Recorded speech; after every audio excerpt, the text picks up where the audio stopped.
को झूठ बोलने की उपाधि मिल चुकी है पूरी जनता में। देश की पूरी जनता ये मानती है कि प्रधानमंत्री जी कुछ भी बोलते हैं। तो ये सरकार तानाशाही की चरम सीमा पे है और जनता चाहती है कि इनको बदलना है। 10 सालों में प्रधानमंत्री जी आपने क्या ऐसा बनारस को दिया है कि आपको दोबारा चुने। हमारे साथ कांग्रेस प्रवक्ता वैभव त्रिपाठी जी हैं। वैभव जी, बनारस की बात की जाए तो बनारस में एक माहौल बन गया है लोकसभा चुनाव का, और बात करें तो एनडीए से पीएम मोदी यहां से तीसरी बार चुनाव लड़ रहे हैं और इंडिया गठबंधन के जो प्रत्याशी हैं अजय राय, कैसी फाइट देखते हैं? जनता बदलाव के लिए तैयार है, एकजुट हो रही है अपने हक के लिए। जनता ये कह रही है कि 10 सालों में प्रधानमंत्री जी आपने क्या ऐसा बनारस को दिया है कि आपको दोबारा चुने। सवाल बड़े हो जा रहे हैं इस वजह से क्योंकि प्रधानमंत्री के संसदीय क्षेत्र में ना एक भी फैक्ट्री लगी, ना ही एक भी कोई बड़ा हॉस्पिटल बना, कोई ऐसी चीज़ जो ये कहा जाए कि प्रधानमंत्री ने अपने संसदीय क्षेत्र को दिया जिसको लोग वर्षों तक याद रखेंगे। इवन यहाँ का जो एम्स प्रस्तावित था उसको प्रधानमंत्री जी जब यहाँ से चुने गए उसके बाद गोरखपुर शिफ्ट कर दिया गया। तो यहाँ की जनता नाराज़ भी है। एक तरफ जहां प्रधानमंत्री मोदी 2014 में 2 करोड़ सालाना रोजगार देने की बात करके आए थे, 10 साल में 20 करोड़ लोगों को रोजगार मिलना था, युवा बेरोजगार हो रहा है, लगभग 13 करोड़ लोग बेरोजगार हो गए हैं प्रधानमंत्री मोदी के कार्यकाल में। और एक वो कहते हैं कि 80 करोड़ लोगों को हम 5 किलो चावल देते हैं और 5 साल और देंगे। तो जनता कह रही कि क्या हम 5 किलो चावल के लिए ही हैं? युवाओं की आवाज़ है कि हमको रोजगार चाहिए, हम चावल खरीद के खा लेंगे।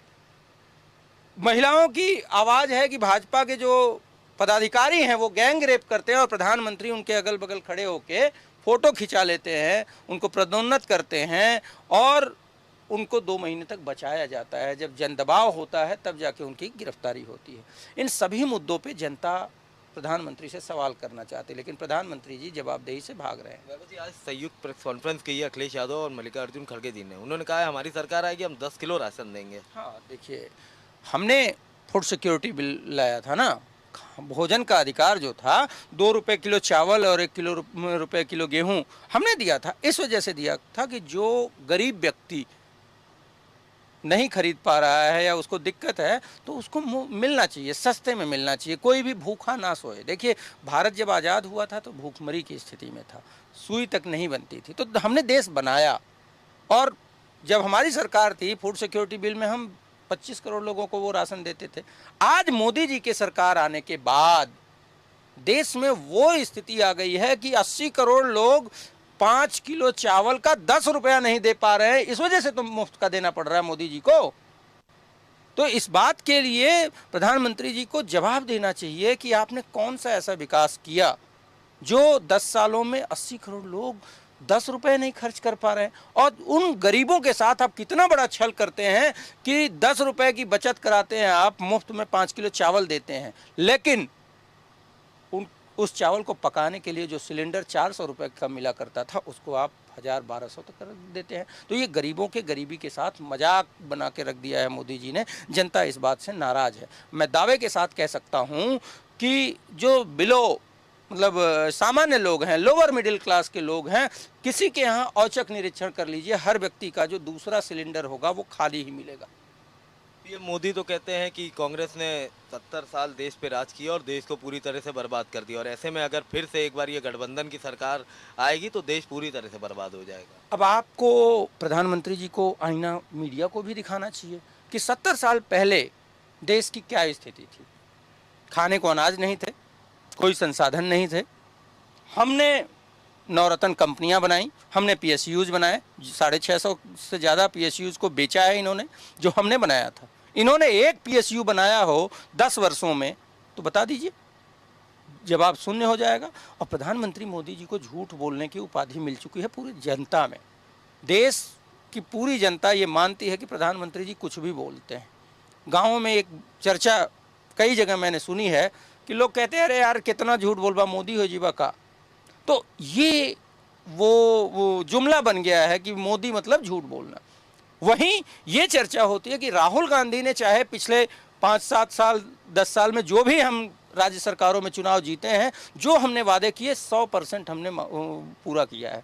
एक तरफ चर्चा ये है कि प्रधानमंत्री मोदी 10 साल की अपनी जवाबदेही से भाग रहे हैं, मटन चिकन मंगलसूत्र की बात कर रहे हैं और गरीबों के मुद्दों को भटकाना चाहते हैं। दूसरी तरफ हमारे नेता राहुल गांधी और इंडिया के लोग वो कह रहे हैं कि हम नौकरी देंगे।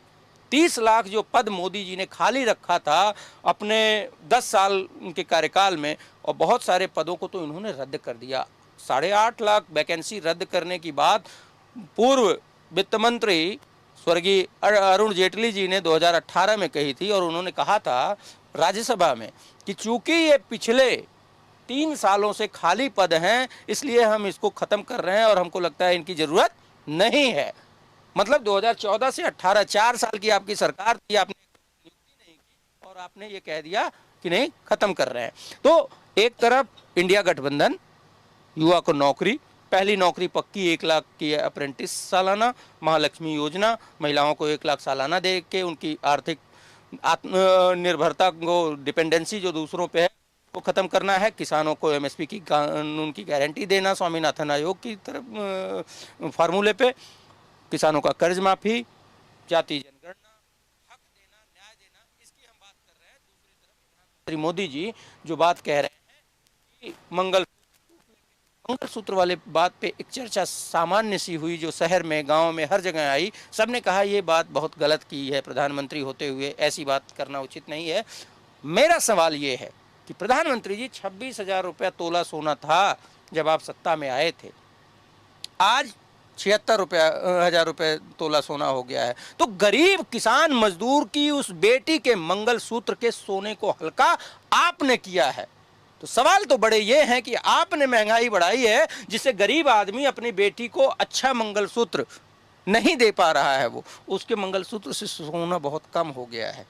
उस पे जवाबदेही आप देना नहीं चाहते। आप कहते थे 2014 में कि जिस देश की करेंसी गिरती है वो उस देश का प्रधानमंत्री गिरा हुआ होता है। ऐसी ओछी टिप्पणी आप करते थे। हम तो ये नहीं कह सकते, हम संस्कार हमारे नहीं है। मैं कंप्लीट कर रहा हूँ।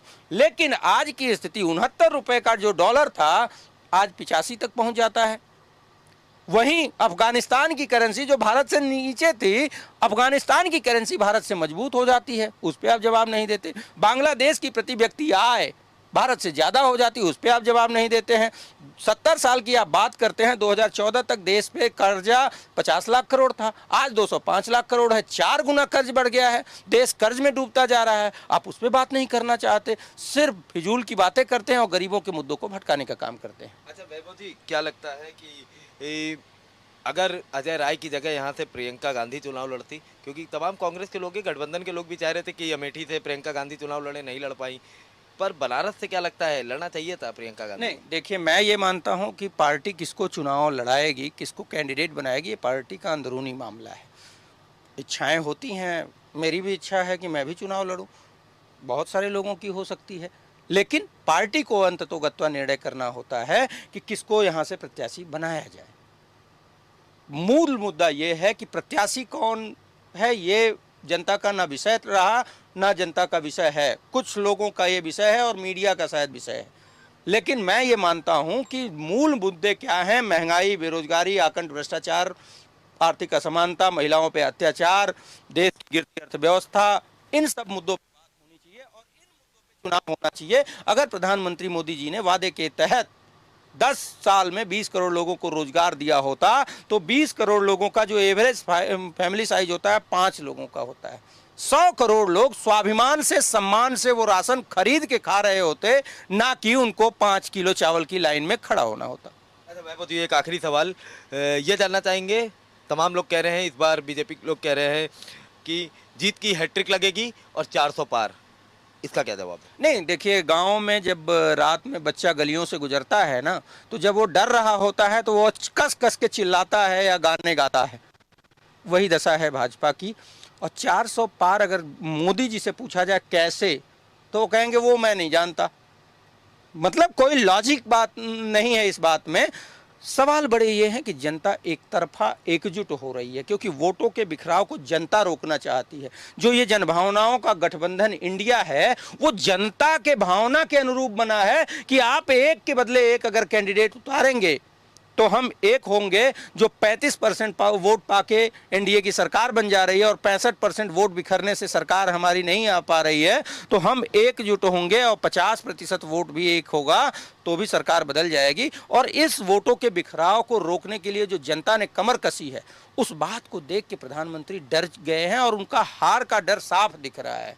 इसीलिए उनकी भाषा की मर्यादा गिरती जा रही है, इसीलिए वो मूल मुद्दों की बजाय उल जलूल बातें कर रहे हैं, हिंदू मुस्लिम तक बोलने से नहीं हिचक रहे हैं। और अभी आए थे बनारस में कह रहे हैं कि मैं मुस्लिम की बातें नहीं करता।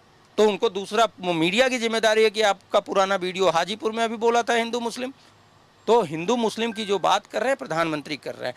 इंडिया गठबंधन जनता के मुद्दों की बात कर रहा है, उनके हक को देने की बात कर रहा है, न्याय की बात कर रहा है। सारे किसानों को पहली बार ऐसा हुआ कि दिल्ली में जाने से किसानों को रोक दिया गया। किसानों की आय दोगुनी करने की बात कही थी, लागत 4 गुना हो गया, आय आधी हो गई। और उन किसानों को 2 साल पहले जब इन्होंने एमएसपी की गारंटी की बात बोली थी, एमएसपी की गारंटी तो छोड़ दीजिए, आज तक उस पर चर्चा तक नहीं हुई।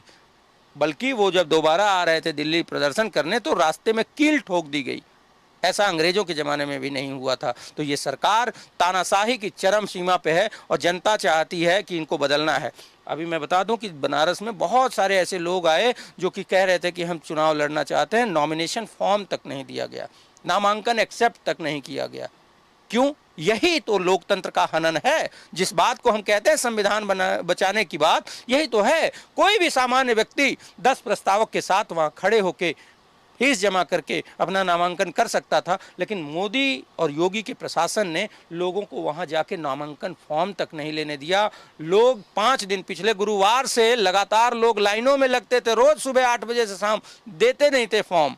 और बहुत सारे लोग निराश होकर वापस लौटे। मतलब आपका चुनाव लड़ने का भी अधिकार खतरे में पड़ेगा। और जब इनकी सरकार तीसरी बार अगर आ जाएगी, वैसे तो आनी नहीं है, तो आपको वोट देने का भी अधिकार ये छीन लेंगे। ये तानाशाही के उस चरम पे पहुंचे हैं। बहुत बहुत धन्यवाद। तो देखिए, ये कांग्रेस प्रवक्ता उन्होंने साफ तौर से बताया कि बनारस की जनता इस बार बदलाव जो है वो पूरी तरह से करेगी और कहीं ना कहीं जो इंडिया गठबंधन के प्रत्याशी हैं अजय राय, उनको बनारस की जनता यहां से चुनाव जिताएगी। वीडियो जर्नलिस्ट हरिराम के साथ मैं अबू तला, आज की खबर बनारस।